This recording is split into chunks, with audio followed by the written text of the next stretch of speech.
படைத்தான் இறைவன் உனையே, மலைத்தான் உடனே அவனே.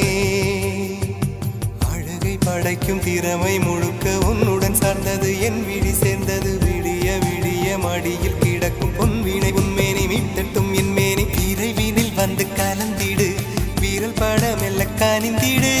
உடல் மட்டும் இங்கு கிடக்குது,